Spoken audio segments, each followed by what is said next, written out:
আমি আজ এক এমন মন্দিরে গেছিলাম যেখানের মন্দিরের দরজা নাকি সকাল হলেই শিব এবং পার্বতী নিজেই খুলে দেন। হ্যাঁ গাইজ, আমি গেছিলাম আজ বাসুকিনাথ ধাম, যেটা ঝাড়খণ্ডের দেওঘর বৈদ্যনাথ ধাম থেকে মাত্র 40 কিলোমিটার দূরে অবস্থিত। আর এখানে এসে বলা হয়, যারা দেওঘর বৈদ্যনাথ ধাম ভ্রমণে পুজো দেওয়ার পর যদি তারা এই বাসুকিনাথ ধামে পুজো না দেন, তবে তাদের এই তীর্থযাত্রা পুরোটাই অসম্পূর্ণ থেকে যায়। হ্যাঁ গাইজ, আমরা গেছিলাম ঠিক এই রকমই একটা জায়গায়, আর এখানে নাকি শিব এবং পার্বতী একসাথে প্রায় অনেকটা সময় কাটিয়েছেন। আর এই বাসুকিনাথ ধামের শিবলিঙ্গ কিন্তু নিজেই আবির্ভূত। আর হ্যাঁ, এই শিবলিঙ্গটি খুঁজেছিলেন একজন কৃষক, যার নাম ছিল বসু, আর সেই থেকে কিন্তু এই ধামের নাম বাসুকিনাথ। আমরা তো ভালোভাবেই বাবার দর্শনের সাথে বাবার মাথায় জল দুধ ঢাললাম। আর তোমরাও কোনোদিন দেবঘর ভ্রমণে এলে, এই বৈদ্যনাথ ধাম ভ্রমণে এলে অবশ্যই কিন্তু বাসুকিনাথ ধাম ভ্রমণ করো।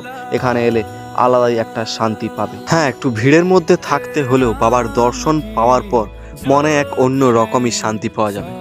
কমেন্টে লিখে দাও হর হর মহাদেব।